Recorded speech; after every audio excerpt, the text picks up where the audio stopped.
இப்போ பார்த்தீங்கன்னா விசிகாவில் இருந்து ஆதவ அர்ஜுன் அவர்கள் 6 மாதம் வந்து இடைநீக்கம் பண்ணியிருந்தாங்க. அதை தொடர்ந்து கட்சியை விலகுறேன்னு சொல்லியிருக்காங்க. திருமா இத்தனை நாளாக எனக்கு யாரும் அழுத்தம் கொடுக்கல, அதனால நானாக தான் போக வேண்டாம்னு இருந்தேன் அந்த ஃபங்க்ஷனுக்குன்னு சொன்னார். அதை கூட நம்ம கேள்வி கூட கேட்டிருந்தோம், அப்போ யாருமே அழுத்தம் கொடுக்கலன்னா நீங்கள் ஏன் போகாமல் இருந்தீங்கிற மாதிரி. ஆனால் ஆதவ அர்ஜுன் அவனுடைய இன்டர்வியூவில் அவர் தெளிவாக சொல்கிறாரு, ஏவா வேலு அவர்கள் திருமா திருவண்ணாமலையில் இருந்தபோது அவரை கூப்பிட்டு பேசியதாகவும் இந்த மாதிரி இந்த ஃபங்க்ஷனுக்கு போக வேண்டாம்னு சொல்கிறாங்க அப்படின்னு சொல்லி சொல்கிறாரு.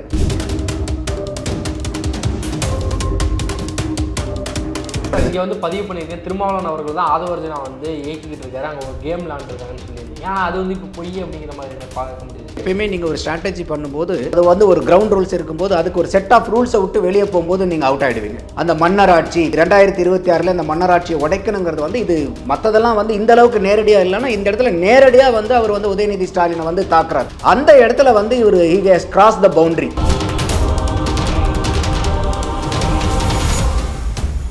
திருமாவளவன் அவர்கள் என்ன சொல்றாரு, நாங்கள் இந்த 6 எம்எல்ஏ சீட்டுக்கோ 2 எம்பி சீட்டுக்கோ நாங்கள் கூட்டணியில் இருக்கிறோம் எங்களை நினைச்சிடாதீங்க அப்படின்றார். அப்போ இந்த மாதிரி உங்களுடைய கட்சியை இந்த அளவுக்கு அவங்க நடத்துறாங்கும் போது இதையும் மீறி இன்னைக்கு நீங்க வெளியே போனால் நமக்கு அடுத்தது என்னங்கிற நீங்க யோசிக்கும் போது அப்போ அந்த சீட்டுக்காக நீங்க இருக்கீங்கிறதான புலப்படுது.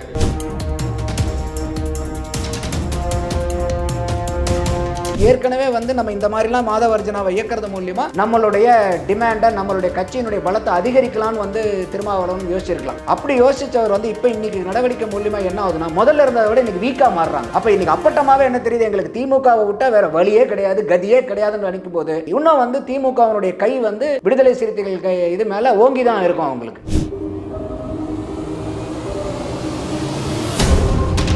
திருமங்கலம் ஃபார்முலா பார்த்துருப்போம், ஆர்கே நகர் ஃபார்முலா பார்த்துருப்போம். எல்லா ஃபார்முலாவோடையும் மட்ட ரகமான ஃபார்முலா ஈரோடு கிழக்கு ஃபார்முலா, பட்டி ஃபார்முலா. இது வரைக்கும் அரசியலில் பார்க்காத பட்டி ஃபார்முலா. அப்போ எனக்கே அந்த பயம் இருக்குது, திருப்பி இன்னொரு பட்டி பாலிடிக்ஸை பார்க்கணுமா அப்படின்ட்டு. ஏன்னா பை எலெக்ஷன் இப்போ நடந்துச்சுன்னா 2026 அதான் டீசர்ன்பாங்க.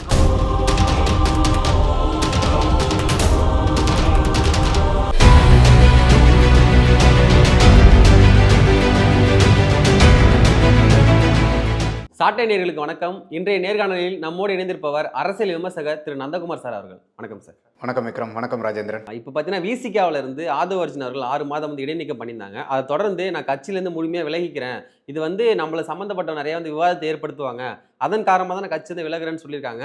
பின்னால் என்னோட அரசியல் பயணம் தொடரும் அப்படின்னு சொல்லியிருக்காங்க. இது எப்படி சார் நீங்கள் பார்க்குறீங்க? இது ரொம்ப நாளாகவே ஆதவ அர்ஜுனாவுடைய குரல் விடுதலை சிறுத்தைகள் கட்சிக்குள்ளார ஓங்கி ஒழிச்சிட்டு இருந்தது நம்மளால் பார்க்க முடிஞ்சது. அதுவும் குறிப்பாக சொல்லணுன்னா அந்த கூட்டணியினுடைய தலைமையான திமுகவுக்கு எதிர்ப்பான நிலைப்பாட்டில் கருத்துக்களை ரொம்ப ஸ்ட்ராங்காக காட்டமாக வச்சுக்கிட்டு இருந்தார். ஸோ அது எல்லாமே நடக்கிறது என்னங்கிறதுலாம் நமக்கு தெரியும். அதனால் அவங்க 6 மாதம் இடைநீக்கம் பண்ணுறாங்க. அது இடைநீக்கம் பண்ணினதுக்கு அப்புறம் ஒரு 2 இன்டர்வியூ கொடுக்குறாரு தனியார் தொலைக்காட்சிக்கு. அதில் தான் கொஞ்சம் சிக்கல்கள் வருது. ஏன்னா அதில் அவர் சொல்லும்போது திருமா இத்தனை நாளாக எனக்கு யாரும் அழுத்தம் கொடுக்கல, அதனால் நானாக தான் போக வேண்டாம்னு இருந்தேன் அந்த ஃபங்க்ஷனுக்குன்னு சொன்னார். அதை கூட நம்ம கேள்வி கூட கேட்டிருந்தோம், அப்போ யாருமே அழுத்தம் கொடுக்கலன்னா நீங்கள் ஏன் போகாமல் இருந்தீங்கிற மாதிரி.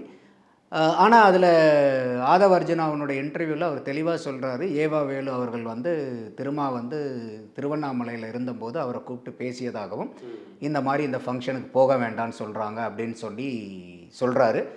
அப்படியே சொன்னாலும் அவர் உடனே அழுத்தத்துக்கெல்லாம் அடிபணிய மாட்டார். அவர் என்னையும் கேட்பார், கார் டிரைவரையும் கேட்பார், எல்லாத்தையுமே கேட்பார், ஒரு முடிவு எடுப்பார், உள்வாங்கி அவராக ஒரு முடிவு எடுப்பாருங்கிறது தான் ஆதவ அர்ஜுனா சொல்கிறது.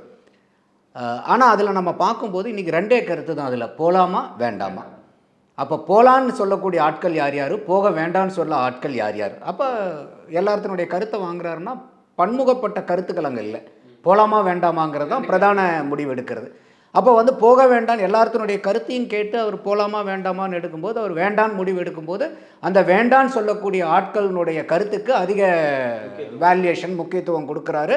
அப்போ அதை கொடுத்த ஆட்கள் யாருன்னு பார்க்கும்போது இந்த இடத்துல ஏவா வேலு அவர்கள் திமுக சார்பாக பேசியிருக்காருங்கும் போது கண்டிப்பாக இது திமுகவினுடைய அழுத்தத்தில் தான் இந்த மாதிரி போகாமல் அவர் ஃபங்க்ஷனை தவிர்த்ததுங்கிறது ரொம்ப அப்பட்டமாக. அவர் ரொம்ப பூசி மொழிக ஆதவர்ஜனா பேசினாலும் அவருடைய இன்டர்வியூவில் பார்க்கும்போது பட்டவர்த்தனமாக தெரியுது. அதான் சார், அது ஒரு ஒரு அழுத்தமாக ஒரு பதிவு ஒன்று பதிவு பண்ணுறேன். என்னன்னா, என்னுடைய தந்தை மாதிரி நான் நினைக்கிறேன், என்னோட தந்தை வந்து வரலாம், அப்போ எனக்கு எவ்வளோ கஷ்டமாக இருக்கும் அப்படின்னு சொல்கிறாரு. அப்போ அவருடைய கோபம் நியாயமானது மாதிரி தானே தெரியுது அவர். இல்லை, அதைத்தான் வந்து திருமாவளவன் அவர்கள் வந்து அவருடைய பேட்டியில் வந்து சொல்கிறாரு, இல்லை இது வந்து ஒரு கட்சிக்கு கட்டுப்பட்டு நடத்தும்போது கட்சியினுடைய தலைமையை வந்து கேள்வி கேட்குற அளவுக்கு இல்லை சந்தேகப்படுற அளவுக்கு வந்து நண்பகத்தன்மை இல்லாத அளவுக்கு பண்ணிடக்கூடாது. அவர் வந்து உண்மையாலுமே திறமையானவர் தான். அவர் வந்து சொல்கிறது வந்து அவருடைய கருத்து ஜனநாயகம், உட்கட்சி ஜனநாயகம்லாம் இருக்குது. ஆனால் இந்த இடத்துல வந்து அவர் அதிகமாக போகும்போது அது அவருடைய கருத்து எந்த கருத்துவாக இருந்தாலும் அது கட்சியில் விவாதித்து அது கட்சியினுடைய கருத்தாக வந்து எதிரொலிக்கணுமே ஒழிய தன்னுடைய கருத்தாக இருக்கக்கூடாதுன்னு சொல்கிறார். ஆனால் அப்படிப்பட்டதெல்லாம் உண்மையாக இருக்கிற மாதிரி இருந்தால் இவ்வளோ நாள் வந்து ஆதவர்ஜனாவை பேச விட்டுருக்கணுங்கிற அவசியம் இல்லையே. இந்த ஒரு ஃபங்க்ஷனில் தான் பேசி இதிலிருந்து ஒரு நிகழ்வுகளை இந்த மாதிரி ஒரு நடவடிக்கை எடுக்கிறாங்கன்னா ஓகே, கட்சி கட்டுப்பாடு, கட்சியினுடைய தலைமை அது இதுக்கெலாம். அப்போ இந்த அளவுக்கு வந்து கடந்த ஒரு 6 மாத காலமாக வந்து இந்த புகைச்சல் ஓடிட்டு தான் இருக்குது. எப்போ வந்து மது ஒழிப்பு மாநாடுன்னு ஒன்று ஆரம்பித்தாங்களோ அப்போ இருந்தே இந்த சலசலப்பு வந்து ஓடிக்கிட்டு இருக்கு. அப்போல்லாம் வந்து இதை பற்றி இந்த அளவுக்குலாம் கண்டிக்கல. அப்போ வந்து எல்லாம் உட்கட்சி ஜனநாயகம் இருக்குது, யார் வேணால் என்ன வேணால் பேசலாம், கடைசியில் தலைவராக நான் எடுக்கிறதா முடிவுங்கிறதெல்லாம் சொல்லிட்டு வந்தார்.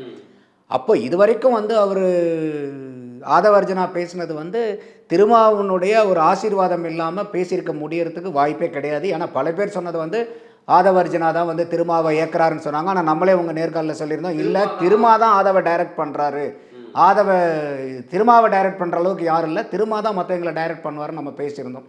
அப்படிதான் இதுவும் பார்க்கலாம் சார். இங்கே வந்து பதிவு பண்ணியிருக்கேன், திருமாவளவன் அவர்கள் தான் ஆதவர்ஜனா வந்து இயக்கிக்கிட்டு இருக்காரு, அங்கே ஒரு கேம் விளாண்டுருக்காங்கன்னு சொல்லியிருந்தீங்க. ஆனால் அது வந்து இப்போ பொய் அப்படிங்கிற மாதிரி என்ன பார்க்க முடியுது சார், இது எப்படி பார்க்குறீங்க?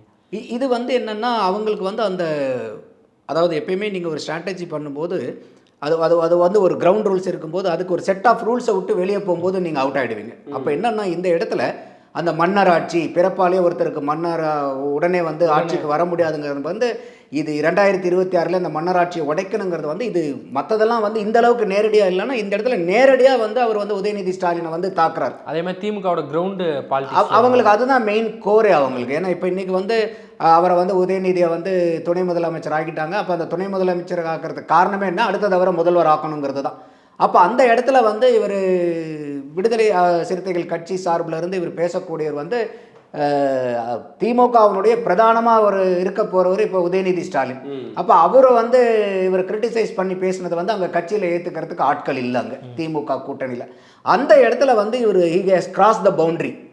அதுதான் வந்து அந்த இடத்துல வந்து அவரோட எல்லையை தாண்டி போய், ஏன்னா இந்த இடத்துக்கு மேலே வந்து திருமாவளவன் அவர்களால வந்து திமுகவை அந்த இடத்துல சமாளிக்க முடியாத அளவுக்கு உண்டான பேச்சு.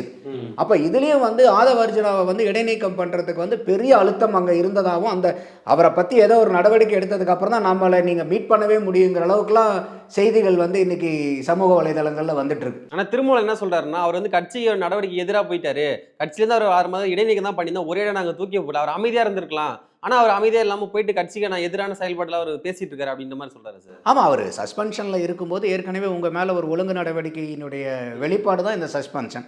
அப்போ அந்த சஸ்பென்ஷனில் இருக்கும்போது நீங்கள் திருப்பி 2 இன்டர்வியூ கூப்பிடும்போது இது வந்து ஏவாவையில் பேசுகிறாருங்கிறதெல்லாம் நமக்கு அவர் அந்த இன்டர்வியூ கொடுக்குற வரைக்கும் யாருக்கும் தெரியாது. யார் பேசினாங்க, ஒரு திமுக அழுத்தம் கொடுத்துருக்குங்கிற பேசியிருந்தாங்களே ஒழிய யார் கொடுத்தாங்கங்கிறது தெரியல. அப்போ வந்து இப்போ வந்து அவர் ஓப்பனாகவே சொல்லும்போது என்ன ஆகுதுன்னா அது வந்து ஆமாம், அப்போ திருமாவளவன் அவர்கள் வந்து எடுத்த நடவடிக்கை அழுத்தத்தின் காரணமாக தான் அவர் எடுத்திருக்காரு. ஏன்னா அதை வந்து ரிப்பீட்டடாக அவர் சொல்கிறார். என்ன சொல்கிறாருன்னா, இப்போ நான் வந்து இன்றைக்கி திமுகவுக்கு எகென்ஸ்டாக பேசுகிறேன், ஆனால் இதே வந்து கம்யூனிஸ்ட்லேருந்தும் வந்து பார்த்திங்கன்னா வாசி அவர்கள் பேசியிருக்காங்க, இன்னொருத்தரும் பேசியிருக்காங்க. அப்போ நான் வந்து ஒரு திமுக அரசாங்கத்துக்கு எதிர்த்தாப்பில் ஒரு குரல் கொடுக்கும்போது என்னையை வந்து நீங்கள் ஆக்ஷன் எடுங்க, இவர் மேலே ஆக்ஷன் எடுங்க, ஆர் ராசா வந்து பத்திரிகையாளர்களே சந்திக்கிறாரு. இது வந்து ஏன்னா அந்த முதல் இன்டர்வியூ அப்போ வந்து நீங்கள் வந்து கட்சியை விட்டு இவரை நீங்கள் நடவடிக்கை எடுக்கணும்னு சொல்கிறாரு. இதே இருந்த வேறு எந்த கட்சியிலையாவது அந்த கட்சியில் இருக்கக்கூடிய நிர்வாகிகளை தூக்க சொல்லி அந்த கட்சியினுடைய தலைவர்கிட்ட பேசிட முடியுமா? அப்போ விடுதலை சிறுத்தைகள் கட்சியை பற்றி நீங்கள் இவ்வளோ தூரம் நீங்கள் பேசுகிறீங்கன்னா அப்போ திமுகவினுடைய பார்வையில் விடுதலை சிறுத்தைகள் கட்சியை நீங்கள் என்னவா பார்க்குறீங்க? அந்த இடத்துல தான் எனக்கு வந்து பெரிய ஒரு ஆதங்கம் வருதுங்கிறத பகிரங்கமாக அவர் வந்து பதிவு செய்கிறார். அது வந்து ரொம்பவே பொதுமக்கள் எல்லாத்துக்கிட்டே இருக்கக்கூடிய கேள்வியும் அதுதான். ஆனால் அது வந்து அவர் உட்கட்சியிலே இருந்து சொல்கிறனால அவங்களுக்கு வந்து அங்கே இடைஞ்சலாக போகுது. என்ன எதுக்கு இடைஞ்சலாகுது? கூட்டணியில் தொடர்றதுக்கு. அதே கட்சியோட கூட்டணியில் இருக்க கம்யூனிஸ்ட் கட்சி சாம்சங் போராட்டத்தை திமுக எதிரான போராட்டத்தை பண்ணாங்க. ஆமாம், அது எதிராக போராட்டம் பண்ணாங்க. அதே மாதிரி வந்து இவங்களும் போய் அவங்களுக்கு பொன்னாடையெல்லாம் போய் போட்டுட்டு வந்தாங்க. அதுக்கப்புறம் ஒரு வாரம் கழிச்சு இல்லை இது வந்து தொழிலாளர்களுடைய முதுகில் குத்துறதுங்கிற மாதிரியும் பேசுகிறாங்க. அப்போ எல்லா இடத்துலையுமே நான் தான் ஆரம்பத்துலேயே சொல்லிட்டு இருக்கிறது என்னென்னா, இன்றைக்கி திமுக கூட்டணியில் இருக்கக்கூடிய எந்த ஒரு கட்சியும் மகிழ்ச்சியில் இல்லை. அதே மாதிரி தான் சார் வேல்முருகன் அவர்களும் வந்து சொல்லியிருக்காரு, கூட்டணிக்கு முன்னாடி வந்து தலைவர்கள் வந்து தலைவர் கூட பேசிட்டு இருந்தாங்க, கூட்டணி தலைவர் கூட. இப்போ அமைச்சரோட பிஏ வந்து ஃபோன் பண்ணி எங்கள்கிட்ட பேசுகிறான்னு சொல்லி அவர் ஆதங்கத்தை வந்து கொட்டியிருக்காரு. இப்போ கூட்டணி திமுகவுடைய கூட்டணிக்குள்ளே இவ்வளோ வேறுபட்ட கருத்து தான், கூட்டணி எப்படி சார் இவ்வளோ ஸ்ட்ராங்காக இருக்குது? வெற்றி தான் அதுக்கு ஒரே காரணம். அதாவது வந்து இன்றைக்கி அவங்களுக்கு இன்றைக்கி கூட்டணியில் இருக்கக்கூடிய கட்சிகளுக்கு என்னதான் அங்கே வந்து முக்கல்கள் முனகல்கள் இருந்தாலும் அதை விட்டு வெளியே போக முடியாத காரணம் என்னன்னா, யார்கிட்ட போகிறது, போனால் அங்கே போனால் நமக்கு சீட்டு கிடைக்கும், இங்கே இருக்கிறத விட அதிகமாக சீட்டு கிடைக்கும், ஆனால் ஜெயிக்க முடியுமா? இப்போ நம்ம 6 எம்எல்ஏவை வச்சிருக்கிறோம், 2 எம்பியை வச்சிருக்கிறோம், இதுவும் போயிடுச்சுன்னா என்ன பண்ணுறது அப்படிங்கிற பயம் இருக்குது. ஆனால் விடுதலை சிறுத்தைகளுக்கு மாதிரி கட்சி திருமாவளவன் அவர்கள் என்ன சொல்கிறாரு, நாங்கள் இந்த 6 எம்எல்ஏ சீட்டுக்கோ 2 எம்பி சீட்டுக்கோ நாங்கள் வந்து கூட்டணியில் இருக்கிறோன்னு எங்களை நினச்சிடாதீங்க அப்படின்றார். அப்போ இந்த மாதிரி வந்து உங்களுடைய கட்சியை வந்து இந்த அளவுக்கு வந்து அவங்க வந்து நடத்துகிறாங்கங்கும் போது, இதையும் மீறி வந்து இன்றைக்கி வந்து நீங்கள் வெளியே போனால் நமக்கு அடுத்தது என்னங்கிற நீங்கள் யோசிக்கும் போது, அப்போ அந்த சீட்டுக்காக நீங்கள் இருக்கீங்கிறதான புலப்படுது. அப்போ அதையும் நம்ம பார்க்க வேண்டியதாக இருக்குது. அப்போ வந்து அவங்களுடைய பேச்சிலேயே வந்து நமக்கு சில முரண்கள் இருக்கிறது தெரிய வருது. சீட் அதாவது கூழுக்கும் ஆசை மீசிக்கும் ஆசைன்னு சொல்லுவாங்களே, ஒன்று சீட்டும் எனக்கு வேணும், கூட்டணியில் இருந்தால் தான் அந்த சீட்டு கிடைக்கும், ஆனாலும் அந்த கூட்டணி கட்சி வந்து எங்களை நடத்துகிற விதம் பிடிக்கல, எங்களுக்கு ஏகப்பட்ட பிரச்சனைகள் இருக்குது, மக்கள் சார்ந்த பிரச்சனைகள் இருக்குது, கட்சி சார்ந்த பிரச்சனைகள் இருக்குது, அதுக்காகவும் நாங்கள் குரல் கொடுத்தாகணும், நாங்கள் அப்படியே இருக்க முடியாது. ஏன்னா காங்கிரஸ் கட்சியில் இதை தான் பேசுகிறாங்க. கார்த்திக் சிதம்பரம் ஒரு மீட்டிங்கில் பேசுகிறாரு, இன்றைக்கி திருமாவளவன் அவர்கள் வந்து மக்களுக்கு உண்டான அரசியலை வந்து பேசும்போது பகிரங்கமாக கூட்டணியில் இருந்து அவர் எதிர்ப்பு குரல் கொடுக்குற அளவு கூட நம்மளால் கொடுக்க முடியல, இப்படியே இருந்தால் நம்ம காணா போயிடுவோம்னு பதிவு பண்ணுறார். அப்போ அந்த மாதிரி வந்து இன்றைக்கி திருமாவளவன் அவர்கள் வந்து செயல்படுறார். திமுகவோட டாமினன்ஸ் வந்து கூட்டணி முழுக்க இருக்குன்னு பார்க்கலாமா சார்? இது இல்லாமல் இருக்காது இல்லையா? ஏன்னா அப்போ எந்த ஒரு கட்சியுமே வந்து பார்த்திங்கன்னா இன்றைக்கி வந்து அவர் வந்து 19, 21, 24 தொடர்ந்து 3 கூட்டணியிலிருந்து ஜெயிச்சுட்டு வராங்க.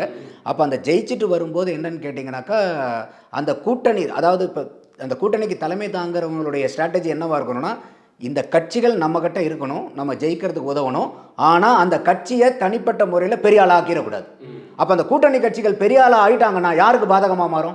திமுக தான் பாதகமாக, திமுகவுக்கு பாதகமாக மாறும். அப்போ வந்து அவங்க 2 கேம் ப்ளே பண்ணுவாங்க. ஒன்று அவங்க நம்மளோடய இருக்கணும், ஆனால் அவங்கள வலுவிலக்க வச்சுக்கிட்டு இருக்கணும்.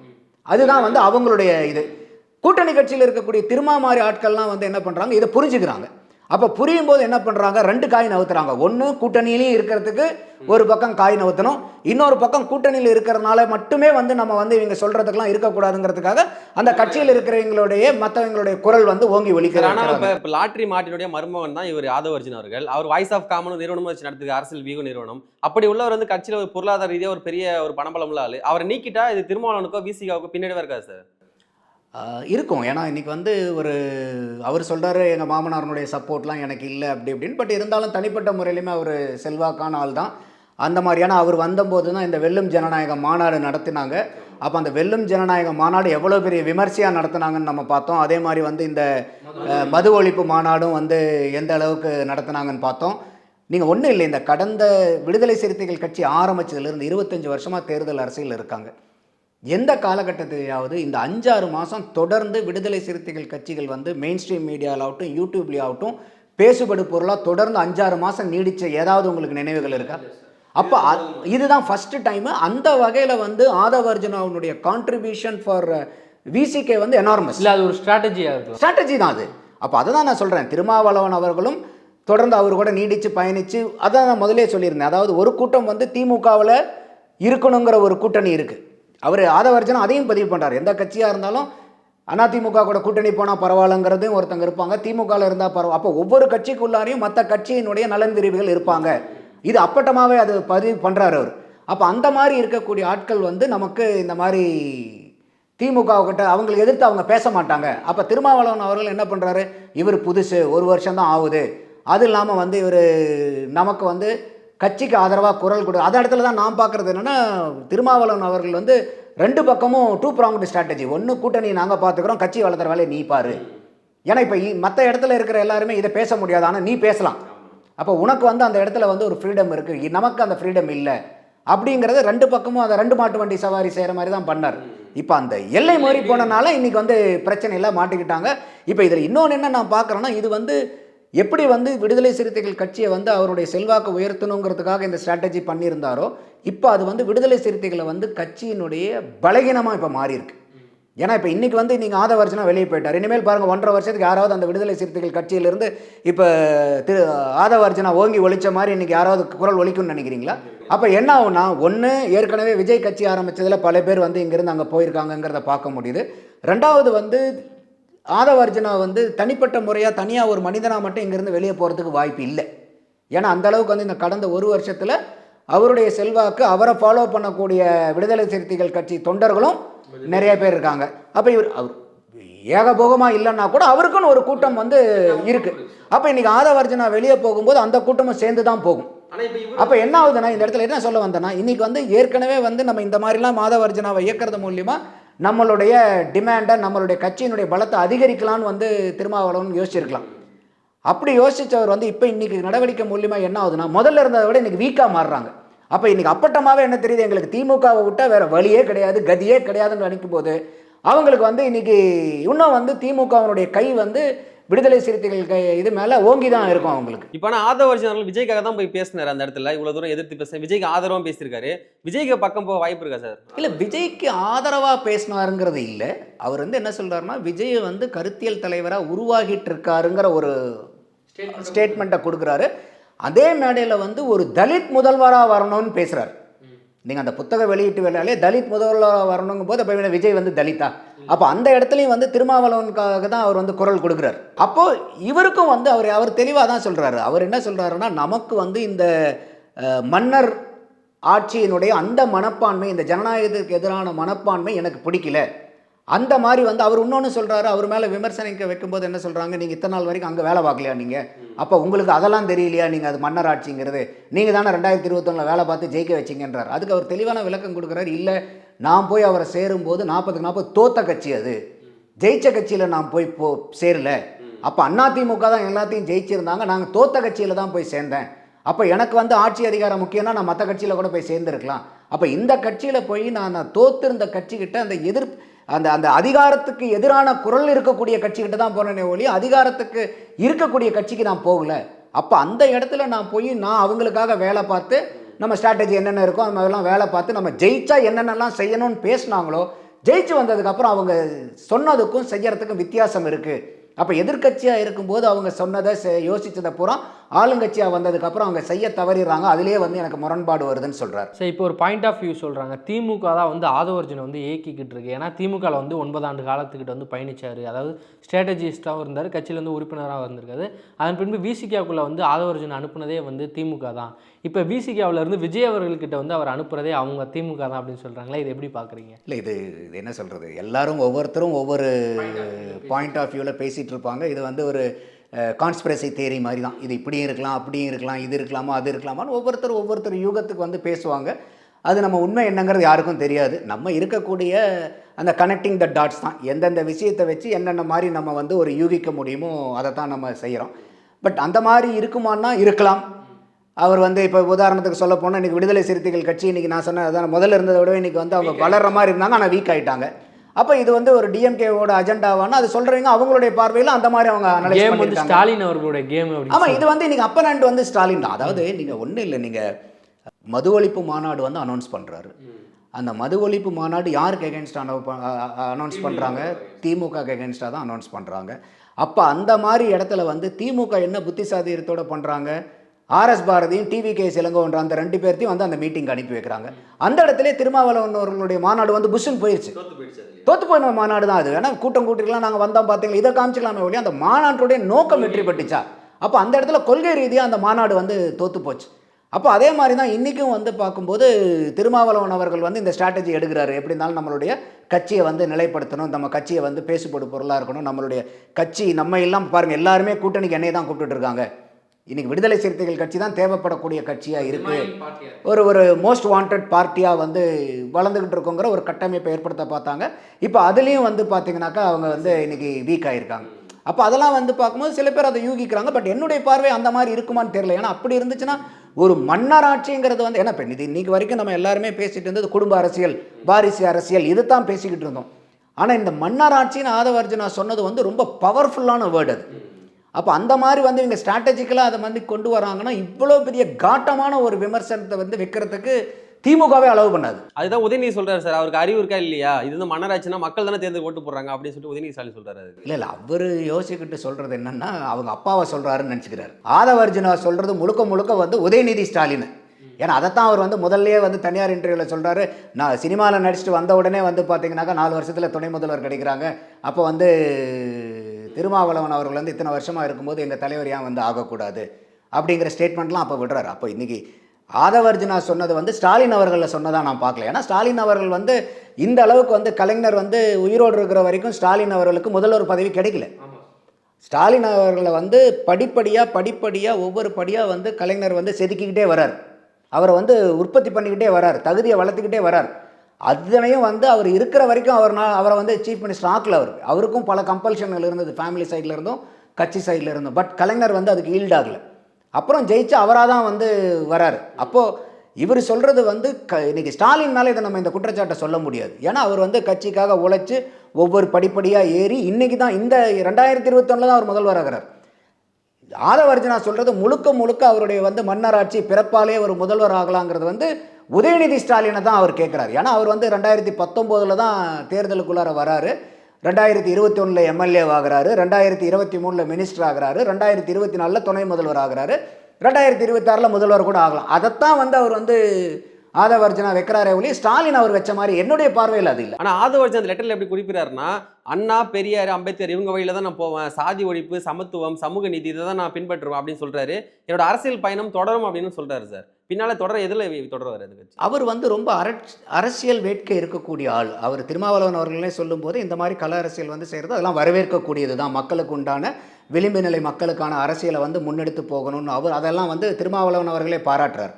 அப்போ அவர் ஏர்போர்ட்டில் இன்றைக்கி அவர் கேள்வி கேட்கும்போது, இல்லை நான் அடுத்தது எங்கே போகிறோங்கிறத விட என்ன பண்ண போகிறோங்கிறது தான் எனக்கு முக்கியம், அதை பூரா நான் டிசைட் பண்ணி என்னுடைய பயணம் எப்படிப்பட்ட பயணங்கிறத முடிவு பண்ணி நான் உங்களுக்கு அனௌன்ஸ் பண்ணுவேன்.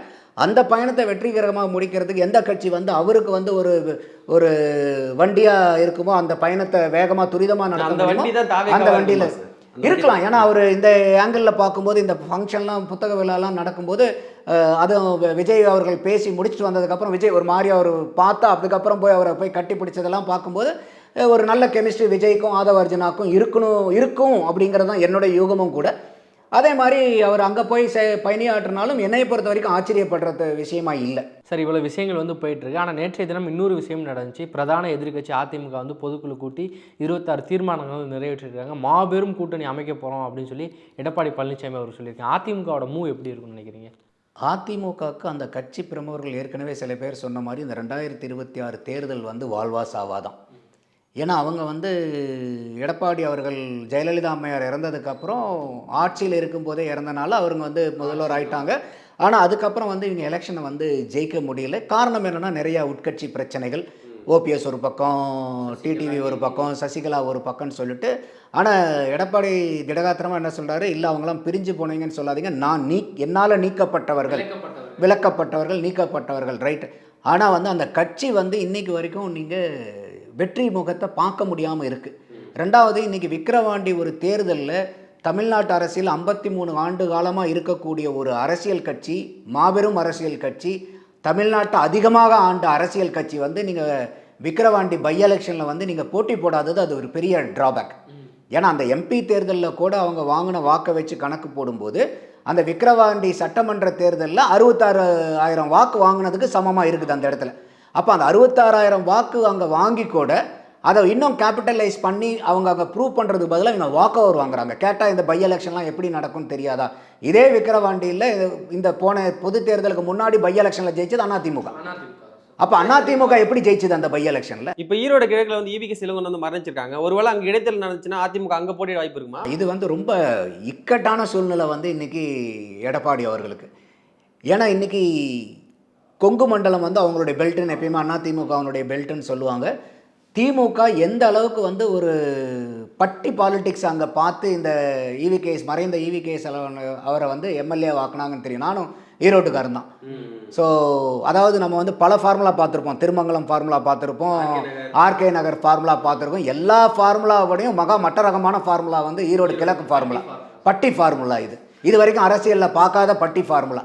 அப்போ எனக்கே அந்த பயம் இருக்குது, திருப்பி வந்து இன்னொரு பட்டி ஃபார்முலாவை நம்ம போய் பட்டி பாலிடிக்ஸை பார்க்கணுமா அப்படின்ட்டு. ஏன்னா இந்த 2026 வந்து என்ன சொல்லுவாங்கன்னா, அவங்க வந்து இந்த பை எலெக்ஷன் இப்போ நடந்துச்சுன்னா 2026க்கு அதான் டீசர்ன்பாங்க. ஆமாம் சார், ஏன்னா விக்கிரவாண்டி தேர்தல் அப்படி தான் சொன்னாங்க, 2026 தீர்மானிக்க போது விக்கிரவாண்டி எலெக்ஷனாங்க. அதுக்குள்ளே இப்படி ஒரு சம்பவம் நடந்தோன்னே ஈரோடு கிழக்கில் வந்து யாருக்கான வெற்றி முகம் இருக்கும், யார் யார் போட்டி போடுவாங்கன்னு இல்லை. அதான் இப்போ இந்த 2026 வந்து திமுக வந்து பரவாயில்ல, இது தோத்தா பரவாயில்லன்னு விட்டுருவாங்களா? இல்லை விட மாட்டாங்க. இல்லை அண்ணா திமுக வந்து உள்ளார போய் இறங்கினாங்கன்னா ஜெயிக்காம இருந்தால் பரவாயில்லன்னு நினைப்பாங்களா? இல்லை சார், காங்கிரஸை சேர்ந்தவங்க என்ன சொல்கிறாங்க, எங்களுக்கு அதில் வாய்ப்பு கிடைக்காது, திமுக தான் போட்டி போட போன தடவை இது காங்கிரஸ்க்கு கொடுத்துருக்கணுங்கிற அவசியம் இல்லை. ஏன்னா அவர் பேருக்கு அவர் மகன் இருந்து இறந்தனால இவரை கொண்டு வராங்க. அப்பயும் இளங்கோவன் வந்து எனக்கு உடம்பு முடியல வேண்டான்னு தான் ரெசிஸ்ட் பண்ணுறாரு. இருந்தாலும் வந்து அவர் நன்கு அறியப்பட்ட முகங்கிறனால அவர் தான் அங்கே கொண்டு வந்து நிற்கிறாங்க. செலவு பண்ணது பூரா என்னமோ திமுக தான் அங்கே ஊர்பட்ட காசு செலவு பண்ணுது. இதுக்கு வந்து அவங்களே வந்து வச்சுருந்தாங்கன்னா இன்றைக்கி திமுகவுக்கு ஒரு எம்எல்ஏ இன்னும் கூட கிடச்சிருக்கும். அப்போ இந்த இடத்துல வந்து இன்றைக்கி இருக்கக்கூடிய சூழ்நிலையில் காங்கிரஸ்க்கு அந்த சீட் கொடுப்பாங்களான்னு தெரியல. ஸோ அப்படியே இருந்தாலும் இன்னைக்கு எடப்பாடியினுடைய ஆங்கிளில் நம்ம பார்க்கும்போது அவர் நின்று தோத்தாலும் சிக்கல், நிற்கலனாலும் சிக்கல். ஜெயிக்க மாட்டாருன்னு நீங்களே சொல்லிடுறீங்களா சார்? இல்லை, இது போட்டி பொண்ணு. இப்போ இங்கே திமுகவும் அவங்க லேஸில் விட மாட்டாங்கல்ல. அவங்க எப்படி அவங்களும் விட்டுருவாங்களா? இன்றைக்கி அதிகாரத்தில் இருக்கிறவங்க ஒரு பை எலெக்ஷன் அவங்களும் விட்டுருவாங்களா? அப்போ இன்றைக்கி அண்ணா திமுக வந்து இங்கே போட்டி போடுதுன்னா இன்றைக்கி வந்து இன்னைக்கு தேர்தல் அவங்கக்கிட்ட கூட்டணி இல்லையே. இனிமேல் அவர் சொல்கிறதே 26ல் நாங்கள் வலுவான கூட்டணி கட்டமைப்புன்னு சொல்கிறாரே ஒழிய இன்னைக்கு தேதியில் அவருக்கு கூட்டணி இல்லை. அப்போ இது என்னைக்கு இந்த தேர்தல் வரப்போகுது? இல்லை மொத்தமாக வந்து ஜென்ரல் எலெக்ஷனோட வரப்போகுதா, இல்லை அதுக்கு முன்னாடியே வந்து பை எலெக்ஷன் வைக்க போகிறாங்களாங்கிறத பொறுத்து. அப்போ இந்த ஈரோடு கிழக்கு பை எலெக்ஷனும் வந்து பார்த்தீங்கன்னா எடப்பாடிக்கு வந்து ஒரு பெரிய நெருக்கடியாக மாறும். ஏன்னா இதுலேயும் வாக் ஓவர் பண்ணாங்கன்னா அப்புறம் என்ன பை எலெக்ஷன்லாம் நாங்கள் போட்டி போட மாட்டோம். வரலாறு கூட ஆளுங்கட்சி தான் இடைத்தேர்தல் ஜெயிக்கும் சார் மோஸ்ட்லி. இல்லை எப்படி ஜெயிக்குதோ ஜெயிக்கலையோ நின்று களமாடணும் இல்லையா? ஈரோடு கிழக்கு தேர்தலில் வந்து தாவேகா வந்து போட்டி போடுவாங்களா, எப்படி பார்க்குறீங்க அதை? எனக்கு தெரிஞ்சு பண்ணுறதுக்கு வாய்ப்பு கம்மி. ஏன்னா அவங்க வந்து அப்படி இருந்தால் விக்கிரவாண்டியிலேயே ஜெயிக்க முடியாது. இன்னைக்கு நீங்கள் அதிமுகவே அந்த ஸ்டாண்டை விக்கிரவாண்டியில் எடுக்கும்போது விஜய் அவர்கள் இன்னைக்கு புதுசாக கட்சி வந்தபோது அவங்க போய் நின்று பை எலெக்ஷனில் ஜெயிச்சிட முடியுமா? அது ரொம்ப டஃப்பு. ஸோ அது வந்து எனக்கு தெரிஞ்சு அவங்க நின்று அடிபடுறதோட நிற்காமையாக இருக்கலாம். உங்களுடைய நேரத்தை ஒதுக்கி பல்வேறு கேள்விக்கு வந்து பதிலளிச்சு பல வியூகங்களை வந்து சொல்லியிருக்கீங்க, அதற்கு நன்றி சார். நன்றிமா. சாட்டை எடுத்து நாட்டை திருத்து